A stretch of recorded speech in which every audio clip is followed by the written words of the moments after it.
Jiena Mirjam Spiteri de Bono solennement naħlef li naqdi fedelment il-kariga ta' President ta' Malta u l-iskont l-aħjar ħila tiegħi li konserva, inħares u niddefendi il-Kostituzzjoni ta' Malta. Hekk Alla jgħinni. L-4 ta' April tal-2024. F'ġurnata xemxija sentejn ilu ta' 71 sena innutaw Rawċija Mirjam Spiteri de Bono saret il-11 il-President tar-Repubblika ta' Malta, it-tielet President mara wara li nħatred b'mod unanimu. Sentejn li jimmarkaw għatta kisbiet u momenti, karatterizzati minn tmexxija ta' maturità politika li tpoġġi l-bajda u l-ħamra fuq kollox.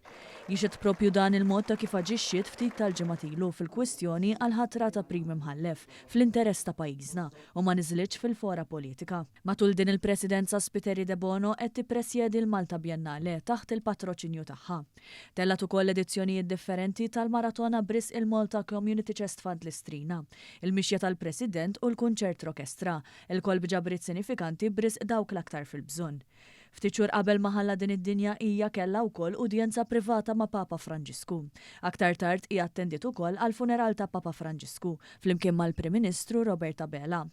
Aktar kmieni din is-sena kellha wkoll udjenza privata ma' Papa Leon 14 fil-Vatikan. Matul dawn is-sentejn hija kienet preżenti wkoll għal diversi taħdidiet favur il-paċi, fosthom summit dwar il-paċi fl-Ukrajna li sar fl-Iżvizzera. Hija żaret ukoll il-Maltin li qed jirċievu l-kura għal kanċer barra minn Xtutna f'Londra. Matul din il-Presidenza Mirjam Spiteri de Bono sofrit it-telfa ta' raġel tagħha in-nutar Anthony Spiteri de Bono.